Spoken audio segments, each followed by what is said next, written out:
pour le Mali, mon pays, d'accueillir pour la seconde fois la réunion internationale de suivi de la conférence des donateurs pour le développement, ensemble pour le renouveau du Mali, pour parachever une œuvre entamée à Bruxelles en mai 2013. Il me plaît, au nom du président de la République, chef de l'État, son Excellence, M. Ibrahim Boubacar Keïta, au nom de vous-même, Monsieur le Premier ministre, chef du gouvernement, Monsieur Modibo Keïta, au nom du gouvernement et de l'ensemble du peuple malien, de souhaiter aux illustres hôtes du Mali la plus chaleureuse des bienvenues. Pour résumer, l'enjeu principal de cette conférence est de transformer l'essai. Transformer l'essai de l'exercice lancé il y a maintenant 2 ans à Bruxelles pour accompagner le Mali sur le chemin de la stabilisation et du redressement. Ce processus a donné un bon résultat et il importe désormais de se concentrer sur le renforcement de l'efficacité. La question, à mon sens, doit moins être combien, mais plutôt comment. Non plus faire des annonces nouvelles, mais nous organiser pour que les appuis annoncés soient utilisés selon les meilleures pratiques, en lien direct avec les priorités des autorités maliennes, de vos priorités, et permettre ainsi de pérenniser le renouveau du Mali. Vive la solidarité internationale dans un environnement de paix, de stabilité et de sécurité. En vous remerciant, je déclare ouvert vos travaux.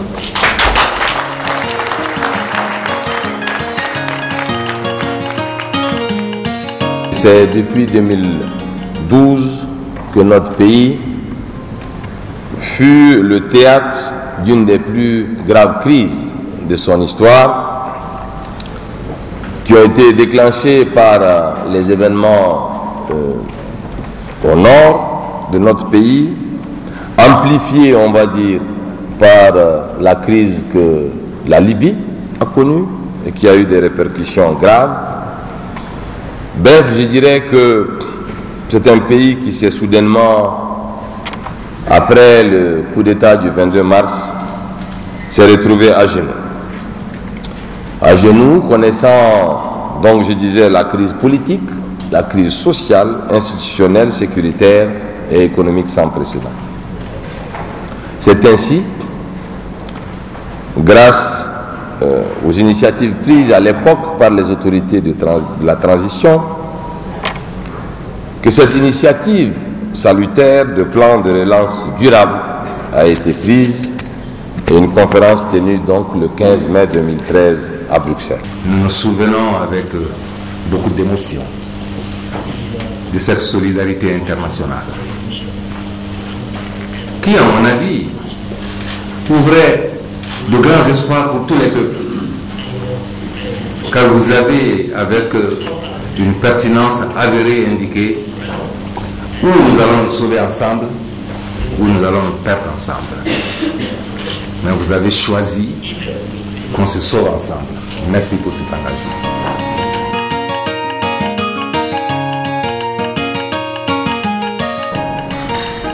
Les engagements qui ont été pris s'articulent autour de 12 priorités majeures. Paix et sécurité, urgence humanitaire, élections, gouvernance, justice et lutte anticorruption, gestion des finances publiques, relance économique, éducation, santé, culture, genre, eau et environnement. Le coût qui avait été estimé pour le PRED par nos experts oscillait autour de 2849 milliards, dont un peu plus de la moitié devrait être financée sur des ressources intérieures. En effet, les annonces ont totalisé 3 milliards 285 millions d'euros, autrement dit, plus de 167%. Nous avons eu 94,7 milliards de francs CFA qui sont passés par le biais, disons, des aides budgétaires, des appuis budgétaires. L'aide aux ONG, il y a eu globalement 536 milliards passés par l'aide aux ONG. Au total, les partenaires techniques et financiers ont décaissé ces 2 dernières années près de 1411 milliards de francs CFA, soit environ 65,5%. Il s'agit là d'un niveau exceptionnel de décaissement. À titre de comparaison, entre 2005 et 2012, l'aide au Mali n'avait été en moyenne que de 400 milliards de francs CFA par an.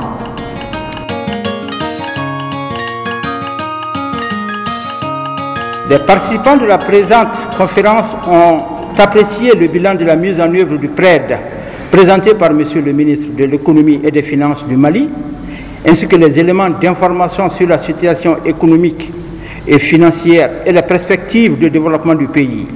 Ils se sont félicités des résultats obtenus dans la mobilisation des ressources financières pour lesquelles des engagements avaient été pris à Bruxelles. Les chiffres présentés en séance par le ministre de l'Économie et des Finances et par le représentant de la Troïka des partenaires techniques et financiers démontrent indubitablement un engagement très fort de la communauté internationale aux côtés du Mali. Comme je l'ai dit à Paris en septembre dernier, cet exercice n'est pas un exercice économique et financier comme n'importe quel autre. Il avait l'ambition d'initier une nouvelle méthode entre les bailleurs et les autorités maliennes. Une méthode fondée sur un contrat selon lequel financement et réforme doivent aller de pair. Nous étions comblés parce que le Mali était à la lumière, le problème du Mali était exposé sur le plan mondial. Plus de 150 pays s'étaient déplacés, 50 donateurs s'étaient dégagés déjà, couvrant l'ensemble des 5 continents. Nous pouvons également nous réjouir d'avoir, malgré la crise, pu poursuivre les actions structurelles avec des impacts concrets. Elle a également contribué à répondre aux besoins humanitaires d'urgence de millions de Maliens. Je pense par exemple aux réalisations suivantes. Près de 2 millions de Maliennes et de Maliens ont pu recevoir une assistance alimentaire à travers l'aide humanitaire apportée par les partenaires. Plus de 800 000 personnes ont pu avoir accès à l'eau potable en zone de conflit. Plusieurs centaines de bâtiments publics administratifs ont été réhabilités dans la zone de conflit. Près d'1 million de manuels scolaires ont été mis à la disposition des élèves. Des formations ont été réalisées pour le profit de plus de 10 000 enseignants. Près d'1 million d'enfants ont été vaccinés contre la rougeole et environ 86 000 enfants de moins de 5 ans et des femmes enceintes allaitantes ont pu être traitées contre la malnutrition aiguë sévère. Il est évident que le PRED nous a fait revenir à la croissance. Le bilan est très positif dans le sens que plus que 95% des ressources ont été engagées et se sont actuellement en voie d'être mobilisées ou déjà mobilisées. Donc dans ce sens, l'effet de mobilisation a été extrêmement important. Ça a permis au Mali de traverser une phase difficile dans son développement, dans sa vie politique également.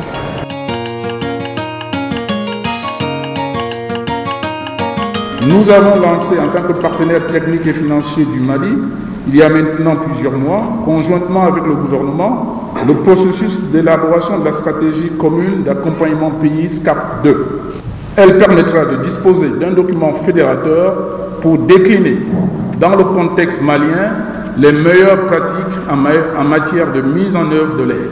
L'organisation, ici même à Bamako, à l'horizon 2016, d'un grand forum des investisseurs pour promouvoir la destination Mali.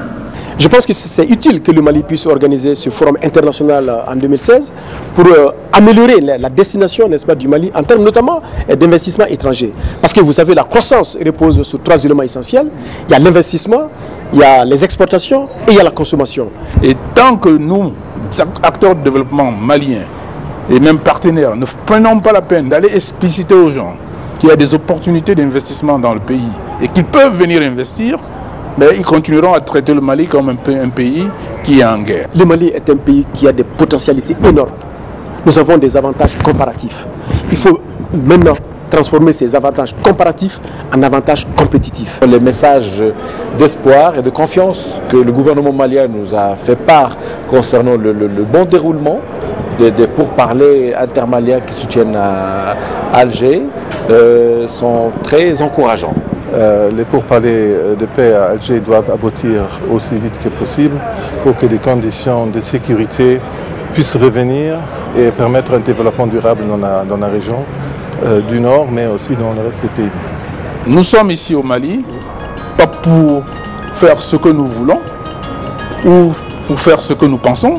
Nous sommes ici au Mali en tant que partenaire pour accompagner le gouvernement dans la mise en œuvre de ses choix stratégiques en matière de développement. Le dernier défi sera d'organiser un suivi opérationnel après cette dernière conférence. Je l'ai dit, notre réunion est aujourd'hui la dernière dans son format actuel. Beaucoup a été fait, beaucoup reste encore à faire.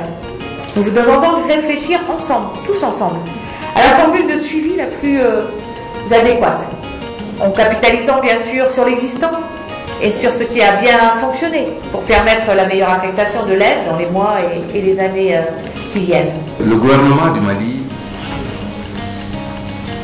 malgré toutes les difficultés, n'a jamais perdu de vue la nécessité de mériter la confiance de ses partenaires et de s'engager à mettre en œuvre tous les engagements auxquels il a souscrit. Je le réitère ici, au nom de l'ensemble du gouvernement, au nom du président de la République, nous ferons tout pour mériter de votre confiance. C'est vrai, la tâche n'est pas facile. Du reste, si elle était facile, aucun effort n'aurait eu de mérite. Mais nous sommes confiants à l'avenir. Surtout que nous savons que ce qui est important, c'est de prendre conscience de notre propre rôle, de notre propre contribution à relever les défis qui nous assaillent.